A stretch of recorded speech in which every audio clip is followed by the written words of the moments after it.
Let us continue with the previous lecture on measurement of high voltages. We will discuss the next method, that is capacitor charging method.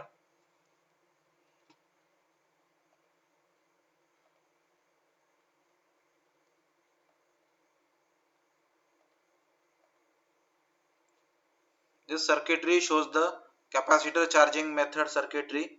It consists of a diode, then a high resistance in series with the milliammeter, and a capacitor connected across this branch. This method is used for the measurement of peak values of a AC wave. So during the positive half cycle, this diode is going to be forward bias, and when this diode is going to be forward bias, a charging current is going to be flow over here, and that is going to be charge the capacitor. So here the current is going to be start from the 0 and it will go to the peak value. Your capacitor is going to be charged to its peak value. After this peak value, the potential of your AC wave is going to be reduced. So in that case your capacitor will not charge further.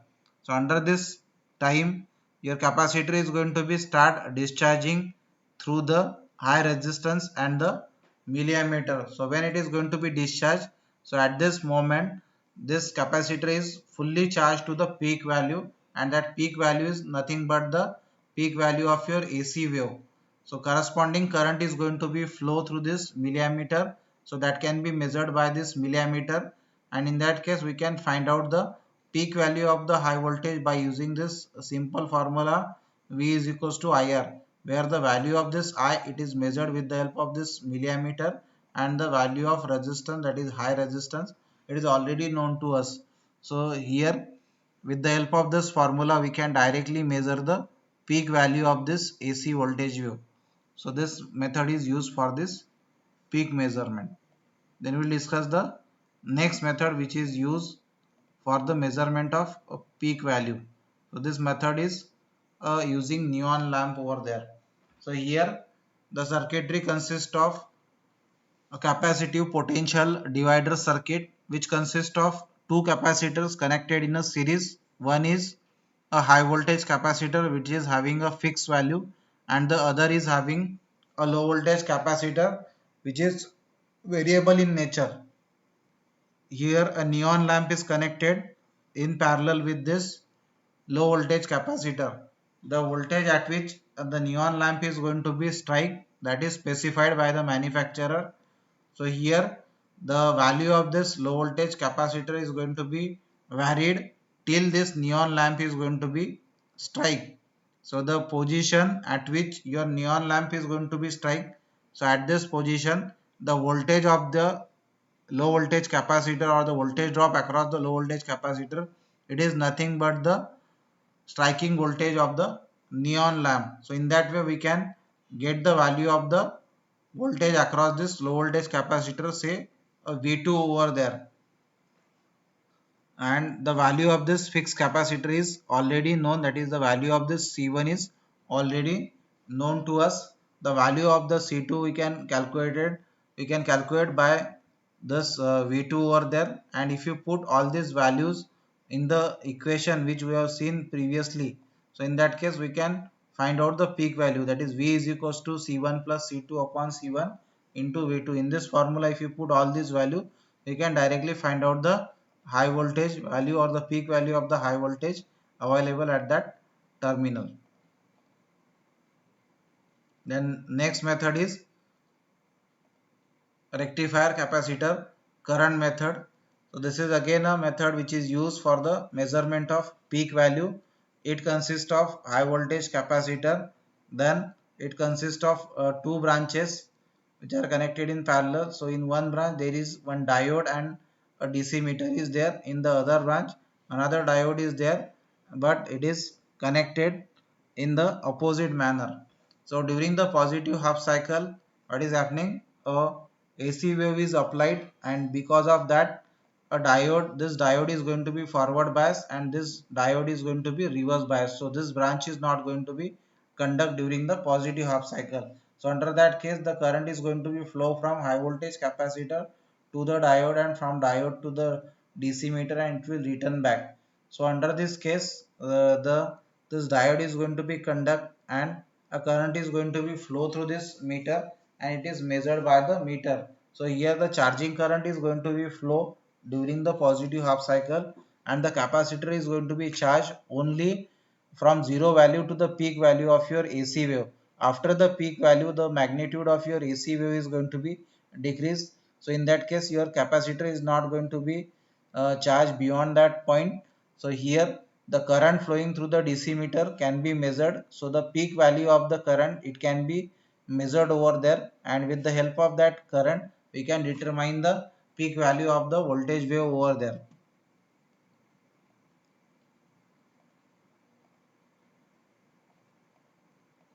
Then we will discuss the next method, that is capacitive voltage transformer method.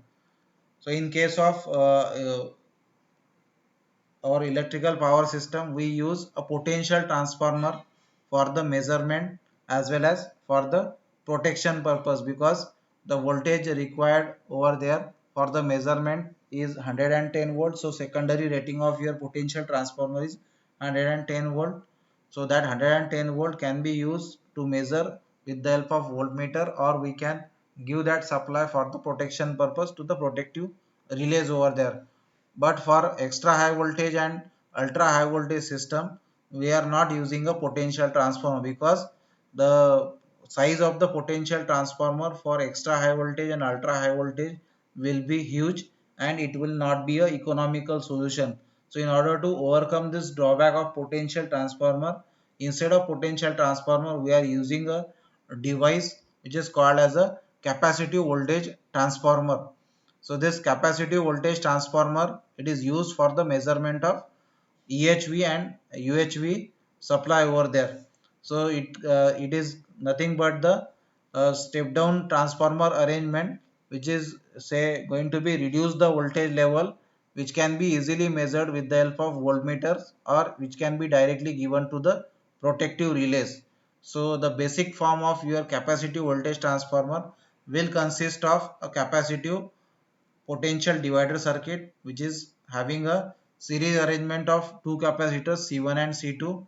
Then it consists of a it consists of tuning choke coil, that is L over there, and the third component which is used over there, that is a potential transformer, which is a step down transformer whose secondary voltage is 110 volt over there. So these are the three basic components of your capacitive voltage transformer.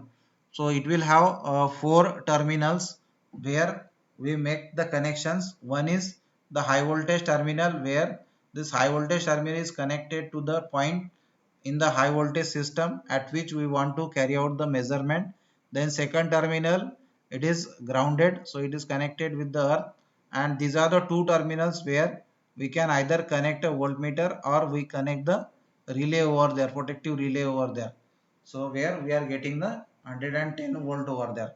So these are the 4 points where we make the connections. The value of this capacitor C1 is selected in such a way that it is having a small capacitance, so that the voltage drop across the capacitor C1 will be large, and the value of the C2 is selected such that it is having the higher capacitance, so that the potential drop across the capacitor C2 will be smaller, and this potential can be measured with the help of a potential transformer, and it can be measured with the help of this voltmeter connected across the secondary of the potential transformer. So using this arrangement we can find out the value of the voltage across the capacitor C2, so that is given by V2, and using the value of this V2 and the value of this capacitor C1 and C2, we can find out the value of the voltage at the high voltage terminal at we have discussed in the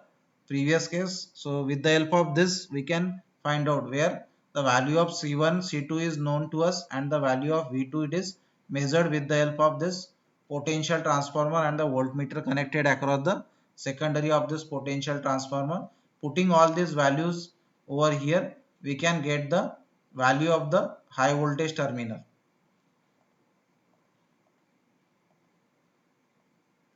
Then we'll discuss the next method of measurement. So in this method of measurement, we are using the method which is used for the measurement of lightning surges.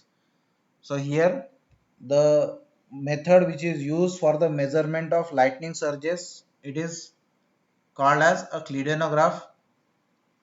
This figure shows the clidonograph arrangement. It consists of two metal electrodes. One is plate type electrode which is acting as a ground electrode which is connected to the ground, and the other electrode is a point electrode which is acting as a high voltage electrode. In between these two electrodes there is a dielectric slab or a specimen is placed over there, and on this dielectric specimen a photographic film is going to be placed over there. This photographic film is made to rotate continuously with the help of clockwork mechanism, and this complete assembly is enclosed in a darkened box so as to avoid the exposure of photographic film to the light, because when the photographic film is going to be exposed to the light, then in that case that is going to be damaged and it is not going to be used for the development of further patterns. So in that case we are using the darken box.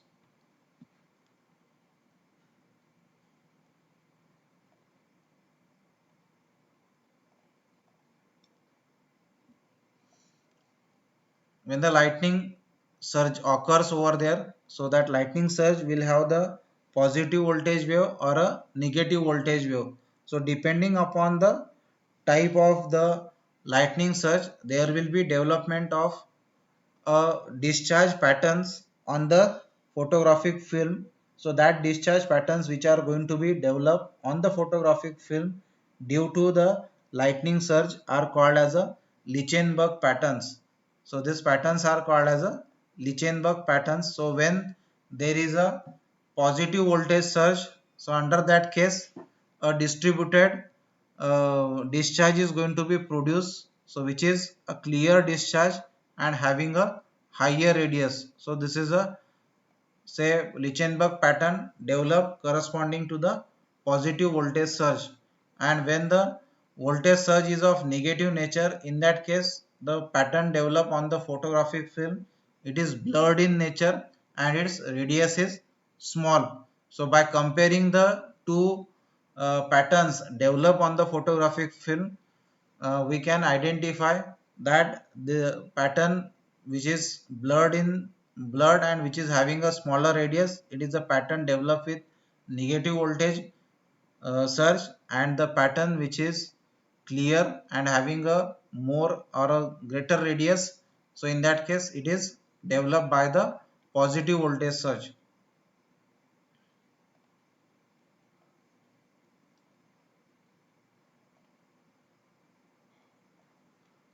In this figure a graph is represented over there. So this graph is drawn between the two quantity, one is voltage and the radius of the pattern.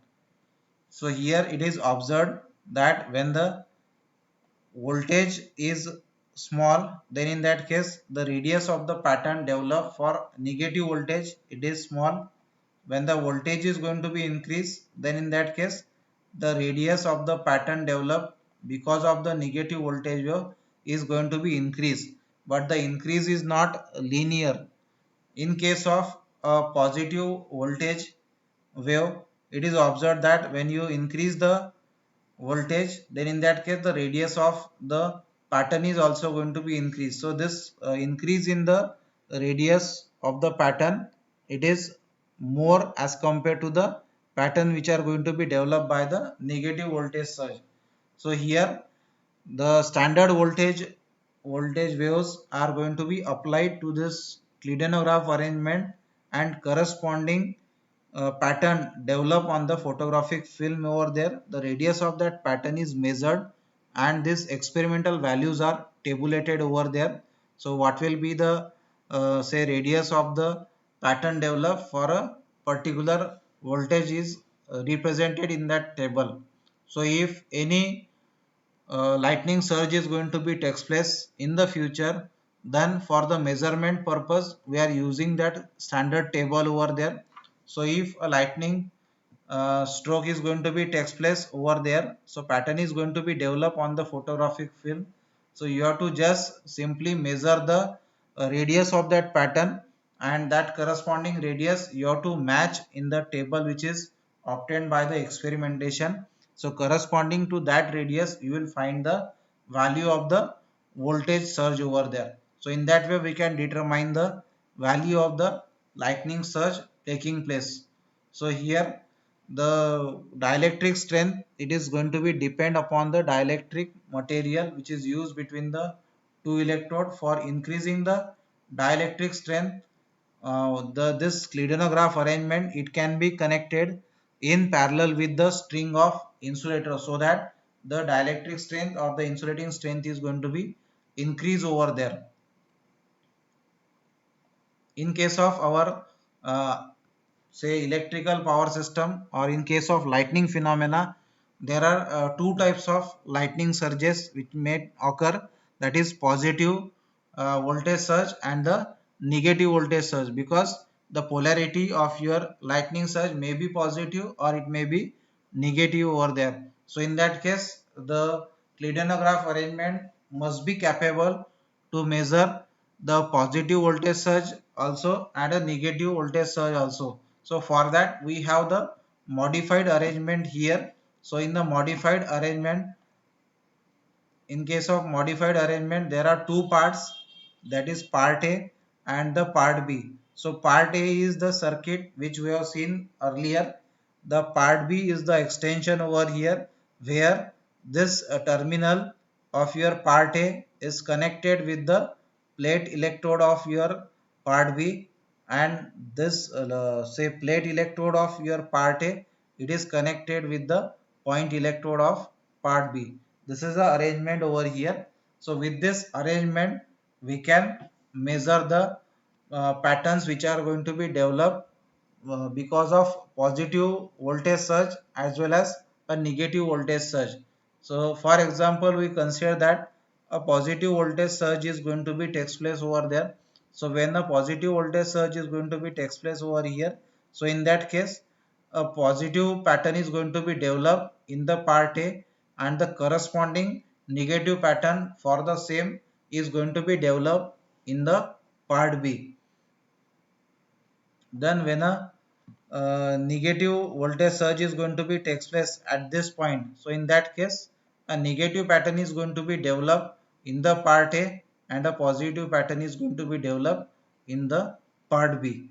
So for the single phenomena, that is either a negative voltage surge or a positive voltage surge, we can develop both patterns, that is what pattern for positive voltage also and pattern for the negative voltage also. So if you compare the radius of that with the standard table, we can determine the value of the voltage surge taking place. So in this way, with the help of this Kleidonograph method of measurement, we can determine the magnitude of the lightning voltage surge which is going to be takes place in our power system.